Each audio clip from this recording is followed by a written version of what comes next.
What's up, tycoons? What's up, traders? Super excited for today's video. TNX, the 10-year treasury, has been following our analysis to the T at the moment. We're going to do a nice detailed breakdown of TNX. We're going to take a look at TLT, of course. We're going to take a look at HYG and many other different bond ETFs in today's video. So be sure to smash that like button, subscribe to the channel. I'm doing these bond breakdowns, really giving you guys some of the best content out there when it comes to the bond market and looking at the different bond ETFs. So be sure to subscribe so you guys don't miss any of those videos. Now, we do have to go over the disclaimer. All right. So the content provided on this channel is for informational and educational purposes only and is not intended to be relied upon as legal, financial, or investment advice. So please be sure to read through the full disclaimer. I also do one-on-one personal coaching sessions. If you guys are ever interested, you can email me, zachleytrades@gmail.com, and we can work on getting a time scheduled together that fits both of our needs. Now, let's head back over to TradingView here. And TLT has really been my bread and butter. That's the main one that I trade out of all of these. And I really use TNX a lot to help me out with that. Now, if we take a look, basically the analysis that I have is we got a very strong 5-wave move to the upside, and markets tend to move in 3-wave and 5-wave structures. Now, typically after you see a wave 5, what you're going to get is an ABC correction. So it appears that we've completed our A wave, right? And if you're staying up to date with my videos, you guys know that these drawings have been here for a minute, and they're going to be used as a rough outline for possible scenario in the market. So until this analysis is broken, until this structure is broken, this is the layout we're going to be having. Now we're looking to get a move up still even higher in TNX. Now, it's no surprise that the FOMC meeting is about to happen, and there's a very, very, very strong possibility that they are yet again going to raise rates. Now, when the Fed fund rate goes up, you typically see treasury rates rise as well. So it's no surprise that TNX looks like we are going to continue heading up further. Now, what does this mean for things like TLT and, HYG, etc.? Well, as TNX and as treasury rates go up, the price of the bonds, all right, and the ETFs and the stocks that you trade, those are going to go down. So it looks like bonds still have short-term, some more bearish activity due, right? Now, after this correction, me personally, I'm expecting some type of an overreaction in the bond market. So pay close attention to that. The bond market is actually much more volatile than the stock market. We can see that if we just actually pull up MOVE, all right. What this is this is the bond market option volatility. And then if we just slap on VIX right here, okay, which is going to be your S&P 500, aka stock market volatility, you can see that the move, all right, is actually higher than the VIX, okay, basically meaning that, we're seeing elevated volatility in the bond market compared to the stock market, all right? So we'll go ahead and take that off of our chart now real quick, and let's actually go ahead and take a look at TLT, all right? So we'll dive into that chart next and break down what it is that I'm looking at on the TLT chart. Now, TLT has been doing a pretty good job of following the analysis. Okay, we were looking for a 1, 2, 3, 4, 5 down. You can see we broke this trend line here, and if we zoom out, we had this. Basically TLT was squeezing for a very, very long time, right? You can see, we were tracking all these different structures, and it looked like we were getting what we wanted, but then we really just have gone almost nowhere since the beginning of the year, right? We've really just been trading within a range going up and down, and price action was squeezing in between these two major trend lines, and we actually got the breakdown, retest, and push lower. Now that ended up giving us a nice little 5-wave structure here, and it seems we completed that. We fell a little bit short of the targets that I thought we were going to hit, but we actually ended up putting in a double bottom there, so it does make sense why that happened. Now, earlier when we were approaching this trend line here, I made a video talking about how bonds were potentially going to break out, right? And if we go back to that TNX chart, at the time of that recording, TNX was looking like it still had more room to the downside, right? So TNX was right around here, and we were looking for an A down, B up, and then C down. And remember, as the treasuries go down, as the yields go down, the bonds are going to go up. So we did get that breakout in TLT, and we played that nicely in the Discord. And what we can see is really after we've gotten that breakout, TLT hasn't gone anywhere in the past 3 trading days, right? It's really just been stuck. We did drop lower today, all right? And you can see that each time, remember, we're closing here and then we're gapping up and dropping down lower, right? So we're closing here, then we're gapping up and dropping down lower. Then we gap up and we're dropping down lower. And, we really just haven't been able to see any really type of strong movements in TLT. Now, of course, I showed you guys that TNX is looking like it's going to be on the uprise. So it makes a lot of sense that TLT has had 3 red days in a row. Now, what's really interesting again is that it's really just staying range bound right here. So if we wanted to, right, we could actually call this a cup and handle. All right. So here would be our cup and here would be our handle. And we talked about a possible overreaction due to FOMC. We have our month to day anchored VWAP right here in yellow, which is going to be right around 101. Let's just call it 101 even. Okay. 101 is going to be a big level. If we end up breaking below there, that's going to be a bearish look for TLT. If you take a look, our year-to-date anchored VWAP, we're also below that. So we're really pinched in between the year-to-date and the month-to-date anchored VWAPs. If we can remain above this month-to-date anchored VWAP, then short-term, momentum does favor the bulls, and we could potentially see that cup and handle play out.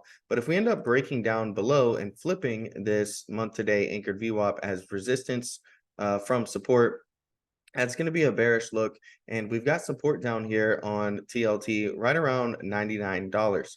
Now, we've been bouncing there, pretty significantly, all right? And so if we were to come down in this area, I would look for a double bottom, all right? So let's go ahead and clear some of these drawings out real quick, and this is potentially what you could look for if we do end up dropping down to that $99 area. We would be looking for, a double bottom right here, okay? Something like this. Right, and essentially where you would break this neckline, which is right around that 102.88 level. 102.88 has been a key level, and we really have not been able to do a good job of flipping that to support from resistance. You see, we come up, we grab liquidity, push lower, we come up, we grab liquidity, we push lower, we come up, we grab liquidity, and we push lower. So we keep pushing lower, and 102.88 has been a range where sellers have been grabbing liquidity to push TLT back down further and further. So that's definitely a key area. If we can flip 102.88 to support from resistance, then we have a good chance of trying to push higher, needing to get above that year-to-date anchor VWAP, which is going to be roughly about 103.80. Now, when we look at our MACD has been a really, really good indicator for, entries and exits on TLT, right? So when you see the red line cross down below, that's what's known as an exit signal. And you can see we have a strong push to the downside. Here, we get a MACD buy signal, and we have a nice push to the upside. Again, coming up to that 102.88 liquidity zone before we see the pull back down. So pay close attention to your daily TLT over the coming week. And if we see this cross down below, that's going to be a bearish look for TLT. Now, if this continues to maintain above, then again, short-term price action favors the bulls. We're above the month-to-day anchored VWAP. All right, if we extend this line out here just a little bit, we could be looking for, yet another retest of this trend line where, we could come back down and retest it at some point in time here, and then potentially look for the move up.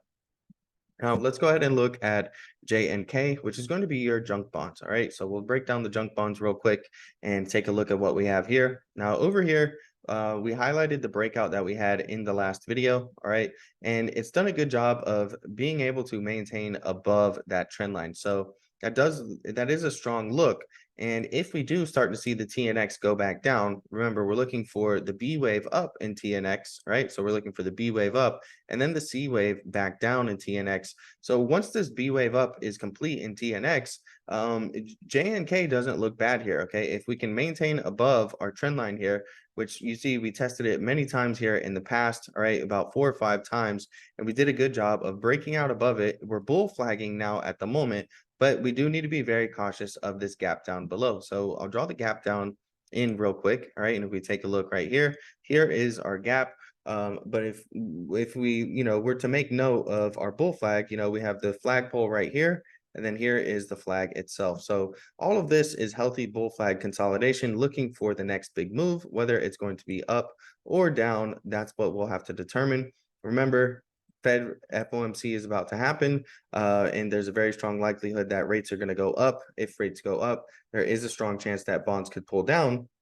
But if JNK can hold the $92 price level and really just ultimately stay above this upper trend line here, I do like it for the breakout, retest, and push up higher for that C wave down in TNX. I think that JNK is setting up very nicely. Now, one thing you need to be cautious of is a look above and fail. And the reason being is because this right here is the full opportunity for bulls to take control. We have the breakout, the retest, and if we push higher, that's going to show that bulls are in control. But if they fail right here and we get a look above and fail, right? So, this right here, right, is the full opportunity for JNK bulls to really push price higher. If they fail to take advantage of the opportunity here and we see price action come back down into this range through this trend line, that's going to be a bearish signal because it's going to show you that even though bulls had the opportunity to push price higher here, they didn't. And it shows that actually bears are in control, and it shows we're most likely going to come and test the lower end of the range. Now let's take a look at HYG here. We'll break down HYG next. HYG looking very similar to JNK. All right, I highlighted the gap down in the previous video. We'll go ahead and extend it over a little bit more so that way it's more accurate and reframe this gap a little bit better. But we're still overall within our triangle range here on HYG. Right, this is a very long triangle pattern that we've been in for a while, and we've just been seeing price action squeeze and squeeze and squeeze for a very long time, really since last summer of 2022 when it comes to HYG. All right, so we're going to see, it does look similar to the bull flag right here, and in a sense, this bull flag breakout, if we were to draw a bull flag here, right, this would give us, a breakout of the trend line right here and would take us up towards 76.45. Now there is a gap up to fill on HYG. That gap up is going to be right around, let me see here real quick, about $77. Okay, so if we can get a strong breakout and retest of this bull flag and of this trend line here, and we get something like this, right, it's very possible we could head up to that $77 range, but 76.45 is the key level. Everything below 76.45 is still healthy retracement territory to ultimately continue the downtrend. When you zoom out and look at things on a more macro perspective, that's the key level that we haven't been able to flip to support from resistance. Once we flip 76.45 to support from resistance, there's two gaps up to fill on HYG that I think we could reach, again, right around that $77 price range, and then also up here to 78.28. Now, if we continue to head lower in this range on HYG, keep in mind we do have that gap down to fill right here at 74.62. We're trading currently above the month today and the year today anchored VWAPs. So really nice to see that. We can see we actually just had our month today anchored VWAP cross above the year today anchored VWAP.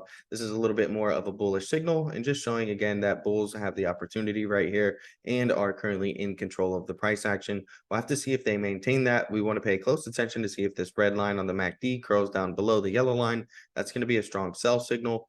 74.49, 74.13, and 73.37 are going to be really strong areas of support. And we do have a demand zone in case we do happen to break down out of here where price action is going to be drawn towards. And that's going to be about $73.13 down to about $72.59. Let's take a look at our last bond ETF right here. And we're going to take a look at LQD. This is going to be your investment grade corporate bond ETF. All right, and so this one actually had the look below, and fail, right? So we've mentioned a look above and fail, and I told you guys how with the look above and fail, it's going to be indicative that we're going to come back down to the lower end of the range. Well, right here we can see that we exactly got a look below and fail. All right, and we see that we came down. All right.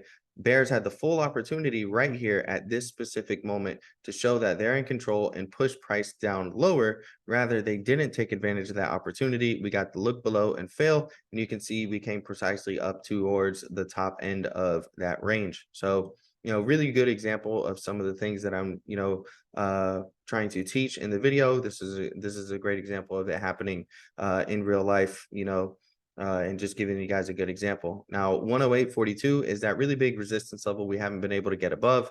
You can see we had this little moment here. We tried to, but we haven't been able to get above there. Again, this one also looking like a bull flag. We could say that, here's our flagpole. And then this is all healthy bull flag consolidation within here. And we're going to look to see if we can get follow through. 109.39 is going to be that next major resistance level. Above there, all right, we're starting to get more in the clear, and we have a big gap up to fill up to about 111.67. That's going to be an area to pay attention to on LQD if we can get some breakout and follow through. But you need to be cautious, okay? We have one, we filled this gap down right here, actually. Okay, but we have one, two, we have three really big gaps to the downside to be cautious of on LQD. And if we start to see TNX and the 10-year treasury really start to run away, it's very possible that we could end up getting these gap fills down here on the LQD. Now, hopefully you guys enjoyed today's video. If you did, smash that like button, subscribe to the channel for more. As always, you guys can email me exactlytrades@gmail.com anytime if you're interested in setting up a one-on-one personal coaching session.